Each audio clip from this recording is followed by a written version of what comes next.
Well, hello, listeners, and welcome back to the Our Experts podcast. I am Carol Matichka, your host, bringing you very interesting guests like our guest that we have with us today, Dr. Nathan Seligson, and they'll share their perspectives and expertise on all topics surrounding the profession of pharmacy.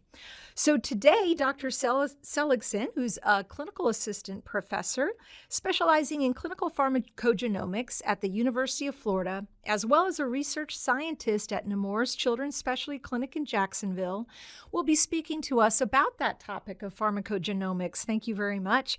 And really, this is a topic that I frequently get asked about, so I'm excited to hear about it today. I know other providers and patients also talk a lot about pharmacogenomics and have a lot of questions.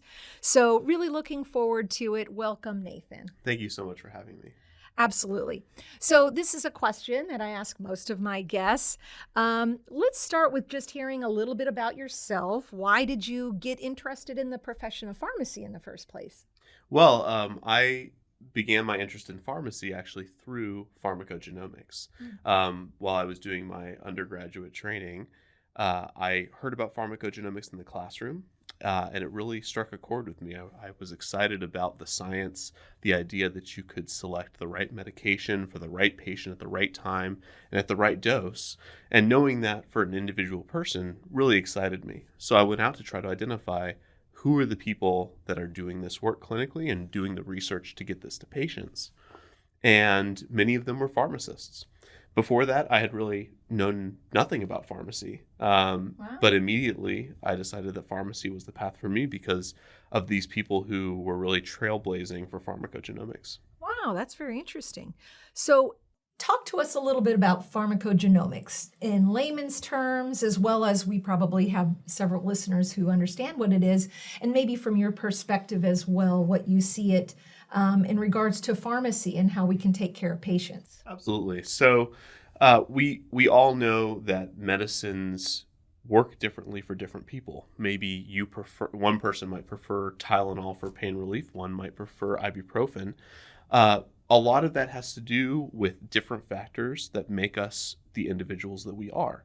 Part of that is our genetics. Our genetics code for everything inside of us, whether it's your liver, your kidneys, your intestines, everything is coded by your genetics. And small changes in your genetics, the difference between the code that makes me, me, and the code that makes you, you, can affect how our medications work in your body.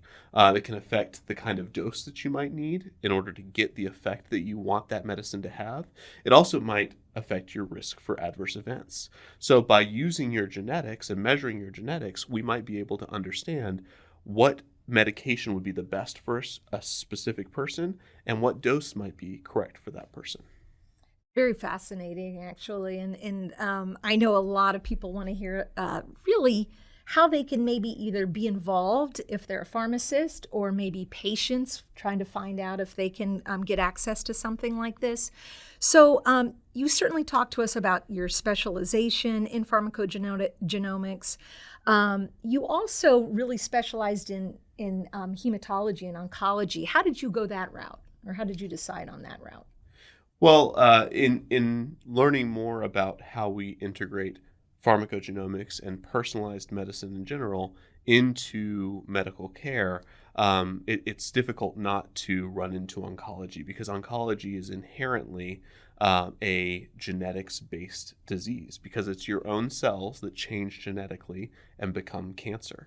So as I learned more about oncology during my time in pharmacy school and during residency, I really found a soft spot for patients that are struggling with that disease. And I found the science in oncology and applying pharmacogenomics to that patient population really a really exciting area to work in. And I've really enjoyed being in that field ever since. Yeah, and I know that that's continuing to evolve. That's a huge field and where we can make such a huge difference. So thank you for your work in that.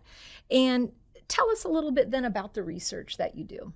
So most of my research is focused in two different areas. One is in regards to my clinical work, where I'm working with a phenomenal team of pharmacists, genetic counselors, and physicians trying to understand how we can use pharmacogenomics better for patients. So we run a clinical pharmacogenomics service at Nemours Children's Health across multiple hospitals, multiple clinical centers. And as you can imagine, there's a lot of variation in the kinds of patients we see, their location, how they interact with the healthcare system, and how they might benefit from pharmacogenomics. So a lot of our research in that regard is trying to understand how do we implement pharmacogenomics better. The other side of my research is focused on a type of cancer called sarcoma, which is a very rare grouping of cancers. And my work there is trying to understand how the things that make individual sarcomas unique, their molecular changes within those sarcomas, how we can use that to better select medications and find new medications that could be used to treat those sarcomas. So maybe tell our audience what sarcomas are for those who may not be familiar. Yes, absolutely. So when we think about different cancers, we can group them first into either solid cancers, so cancers that are of the skin, the lungs, solid organs, and blood cancers, which we think about hematology.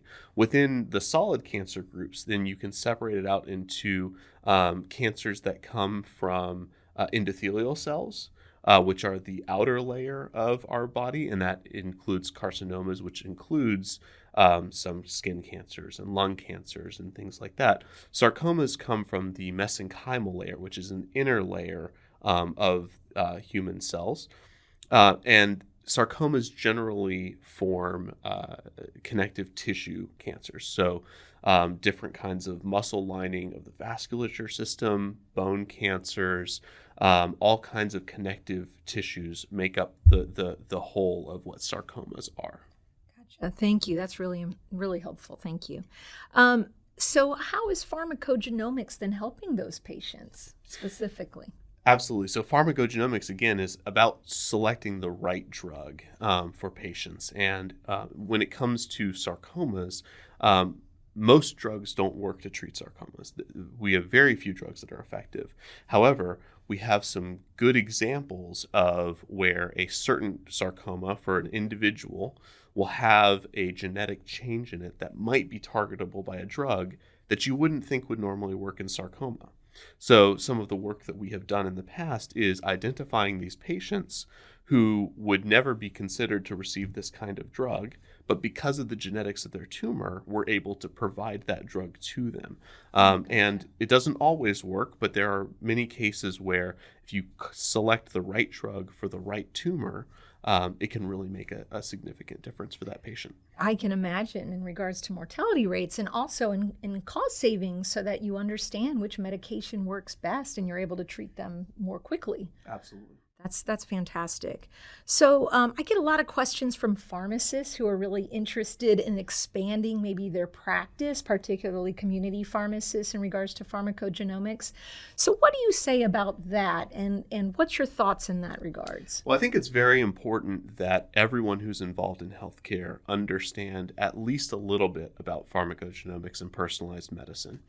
Pharmacogenomics and personalized medicine are not the be-all, end-all of medicine. And what is the difference? I think that's a great question. So personalized medicine is generally more broad. It includes pharmacogenetics along with multiple other ways of studying what makes an individual and how we can measure that in ways to make healthcare decisions. Okay. But pharmacogenomics alone, personalized medicine alone, won't solve all of our problems, but they are going to become more and more involved in how we take care of patients. So it really is important that all of us in medicine, whether you are specialized in these areas or not, at least have some understanding of what the words in pharmacogenomics means, what the words in personalized medicine mean. And a lot of that can be done through continuing education courses, through online or in-person coursework, by exposing yourself to these sciences and these words. It will make it easier to incorporate that when you come across it in your clinical or personal life.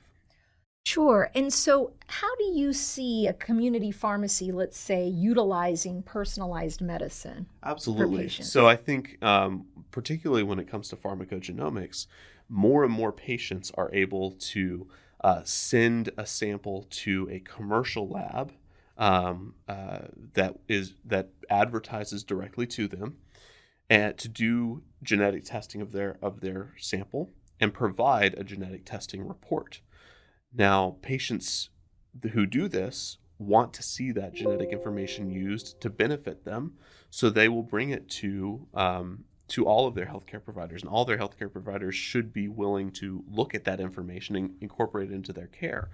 From a community pharmacy perspective, that might mean that when you have a patient who you're dispensing a medication to, they may know something about their genetics that they might share with you and want your insight in how will this affect how this medication affects me. And you may not know exactly the connection between their genetics and that drug, because there are a lot of different drugs and there are a lot of different genes that can affect different drugs. What's most important is that you know where to look for that information. So just like you would look for drug interaction information, how do you look for gene-drug interaction information? And I think you are going to be including in the show notes some of the information for pharmacists for how to look up this information. But I think it's important to know that you could be presented this information from a patient because it's so accessible to the community now. You could be asked a question from a provider who is writing a prescription to get a better understanding of what dose they should write or what drug they should use. So the way you could be exposed to this information can be fairly broad. Yeah. Okay. Like it. Wow. Where do you see this field going in the next 10 years, let's say? I think right now we think of genetic testing and the use of genetics in medicine as this exciting new thing. I think over the next decade, we're going to see it become more mundane, more of a consistent part of practice that mainstay that we don't think as much about. And I think part of that is all of us as a medical community just becoming more and more familiar with genetics, and in our case here, pharmacogenetics, so that when this does become more standard of care, more widespread, that we're not surprised when we see more and more patients that are empowered to use this information to affect their healthcare. Sure. And you hit on a great point, is that it's really important, I think, just to understand the language, just to have even a basic understanding, because I will tell you, I get lots of questions all the time about it. And so really having that understanding, I think, is very, very important. Absolutely. And there's a lot of depth into pharmacogenomics that you can go into if you're interested, but is not always necessary to provide good patient care. Is it important to know the difference between PCR genotyping, long and short read sequencing? If you're actively face-to-face with a patient that has genetic results? Maybe not. But it's really important to know what a SIP is and what a genomic phenotype is. And that kind of information, I think, is really what's going to be important moving forward for the broad medical community to know about pharmacogenomics. Not everybody has to be an expert in this space, but just like you don't have to be an expert in pharmacokinetics or pharmacoeconomics, you probably should know a little bit about the space and know some of the words so that when it comes up, you're prepared to look up the information you need to look up and discuss with the patient what's important for their individual care. Sure. And where do you suggest patients go to look up information? And again, we're going to have, it's Pharmgkb, correct? Yes, that's correct. Is what we're going to talk about in a little bit. But is that somewhere that patients could go as well, or is this more for the medical community? Pharmgkb is generally more for the medical and research community. When a patient gets genetic testing, generally they will receive information about their genetics from that company that explains a little bit more about what their results mean. But I think what's very important is that that information is discussed with the patient, with a medical professional, whether it's their physician, their pharmacist, a nurse. This kind of information, I think, needs to be discussed with medical professionals as well. So I think that's additional reason for us to be prepared to have these conversations, because it's important that patients aren't on their own to understand this. I agree. Couldn't agree more. Well, so what would you say maybe to students who would be interested in following your footsteps? I would say read as much as you can. So if you're a student that's looking to get involved in pharmacogenomics, go to PharmGKB, look at papers that are being published in the space, read guidelines, just expose yourself as much as you can to where the clinic and science is. And I would also say find people who are involved in pharmacogenomics. There's a small community of pharmacogenomics specialists, both within pharmacy and outside in broader medical disciplines. Reach out to people who are involved in pharmacogenomics and talk with them about their experiences and get to know people at an individual level. I think that's what I did. I got to meet a lot of my heroes that caused me to go to pharmacy school by their involvement in pharmacogenomics. And I think that's one of the best ways to start to build a network of people who can help you to grow in this area. Thank you. Yeah, that's very helpful. So for patients, we talked a little bit about where they can access services. Is there one company maybe that you recommend over another? I know there's various companies that they can go out and get this testing. I think it depends on a lot of different things. It depends on the patient. It depends on what kind of questions the patient wants answered, and what kind of medical care the patient requires. I generally recommend not any specific company, because they all do different things. Mm-hmm. But if you are interested in getting genetic testing done, talk to a healthcare provider first, because the company that you choose to do the testing needs to line up with the kind of information you want to receive back. And I think that talking with a healthcare provider can make you more prepared and well-informed to make the best choice for how to get testing. Makes perfect sense. Is there anything you want to leave with us today? Anything out there that maybe is fascinating or in the news, or anything you want to share, really? Well, I think I would always, and this is something that we say in clinic to our patients all the time, that pharmacogenomics is not magic. It doesn't solve all of our problems. I think it's really important that we integrate pharmacogenomics into our daily lives in medical care. But we also need to measure our expectations of what it can do. And it's just a part of what makes us us.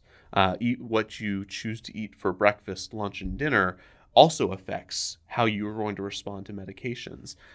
So we need to consider that everybody is incredibly multifaceted, and what makes up an individual are a large number of variables. Pharmacogenomics can tell us about some of those variables, but we need to invest more energy, research, and understanding how we quantify those other things, with the ultimate goal of treating each individual patient as an individual and selecting the right medical care for them at the right time.